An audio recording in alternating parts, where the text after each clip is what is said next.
warahmatullahi wabarakatuh.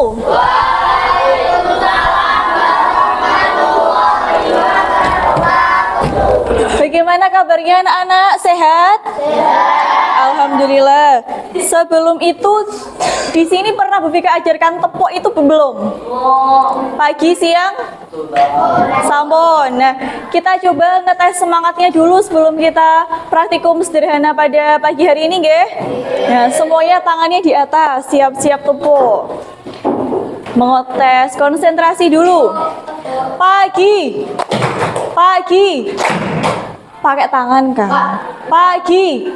Siang. Siang. Sore. Sore. Pagi. Pagi. Pagi. Pagi. Siang. Malam. Malam. Malam tepuknya gimana? Buatan tepuk setengah aja seperti itu. Jadi pada hari ini kita akan melakukan praktikum ya. Nah, diperhatikan. Praktikumnya kali ini adalah tentang alat-alat laboratorium. Kita pernah membahas itu sebelumnya? Pernah? Pernah, nggih. Nah, karena kita masih belajar semuanya, Kang, diperhatikan.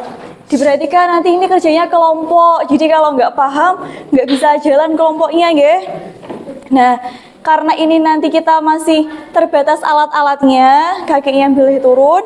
Nanti Bu Vika siapkan seperti ini. Jadi diperhatikan dulu di antara plastik-plastik ini sudah ada tulisannya 1 sampai 6. Artinya dalam satu kelas nanti dibagi menjadi 6 kelompok. Paham? Paham. Isi plastiknya apa? Isi plastiknya yang pertama adalah nama alat laboratorium. Yang kedua, gambar alatnya. Yang ketiga, fungsinya. Diperhatikan. Dalam satu kantong ini isinya ada 3. Nama alat, gambar alat, dan fungsinya. Paham? Lalu nanti fungsinya apa? Cara kerjanya bagaimana? Cara kerjanya setelah ini dibagi ke kelompok, nanti ini dibuka. Anak-anak menyesuaikan antara nama, gambar alat, sama fungsinya. Paham? Nggih. Karena waktu itu materi di LKS kita terbatas, jadi tidak semua alat yang Bu Vika buat di sini ada di LKS. Paham? Memang tidak semua alat ada di LKS. Nah, anak-anak tugasnya adalah menganalisis, dilihat bentuknya.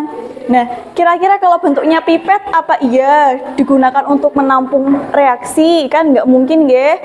Jadi nanti anak-anak menganalisis seperti itu. Paham? Ya, jadi tidak semuanya ada di buku. Anak-anak diminta untuk berkoordinasi, berdiskusi dengan temannya dalam satu kelompok. Paham? Kenapa Bu, kok kita harus mengenal alat-alat laboratorium IPA? Fungsinya itu untuk apa? Yang pertama, agar ketika anak-anak nanti ke depannya praktek di lab, anak-anak bisa menggunakan alat dan bahan sesuai dengan fungsinya. Nah, misalnya ada termometer, anak-anak digunakan untuk mengaduk. Nah, itu nanti membuat fungsi daripada alat tidak optimal. Ya tetap aja bisa muter nanti larutannya, tapi kan tidak optimal. Paham nggih? Nah, jadi ketika nanti menyambungkan reaksi, pakainya apa biar paham seperti itu. Bisa dipahami? Yang kedua, di sini ada teori sedikit.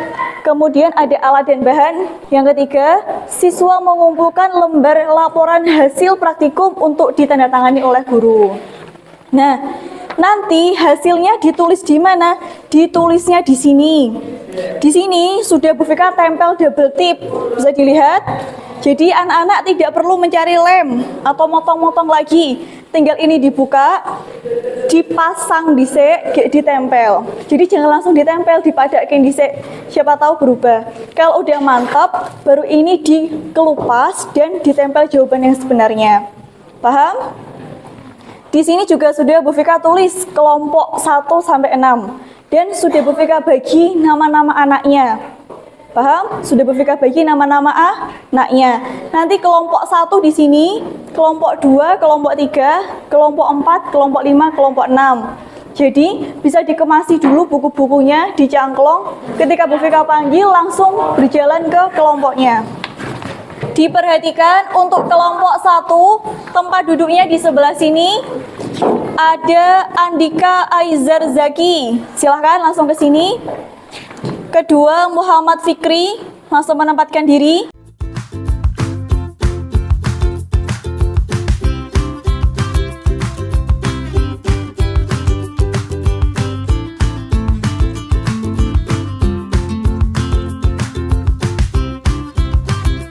Agak mepet nggak apa-apa. Porsinya kurang ambil.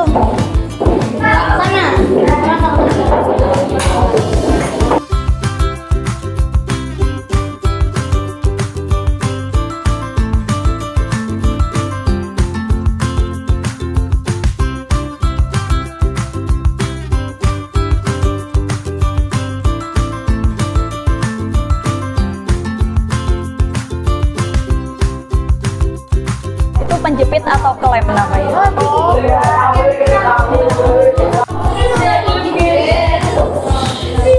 Sudah.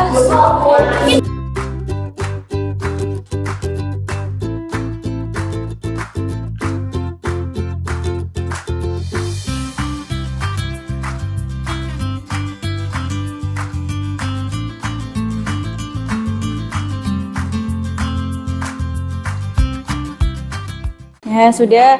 Bisa tenang dulu? Ya.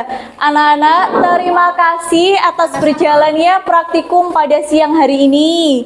Karena ini adalah praktikum pertama kita, jadi apa yang kurang pada hari ini kita perbaiki minggu depan. Diperhatikan, hari ini Bu Vika temukan anak-anak ada yang sudah langsung rajin. Ketika nggak tahu langsung aktif bertanya. Itu menjadikan kelompoknya selesai jauh lebih cepat. Paham? Nah, yang sudah berani bertanya untuk biar kelompok elek rampung, Bu Vika apresiasi sebesar-besarnya. Lebih baik kalau nggak tahu itu tanya, karena Bu Vika memperbolehkan. Nah, evaluasinya, Kang-kang itu jangan mengganggu kelompok yang lain. Yang pertama. Yang kedua, mensukseskan kelompok sendiri. Yang ketiga, tidak boleh bermain alat-alat milik madrasah. Seperti tripod ini, tidak boleh dimainkan. Jadi anak-anak pegang yang menjadi haknya anak-anak yang sudah Bu Vika fasilitasi saja. Bisa dipahami? Kemudian, lain kali kalau mendengarkan instruksi, misalnya kemasi barang-barang, pindah ke tempat, kumpulkan, maju, dokumentasi, segera dituruti. Agar apa?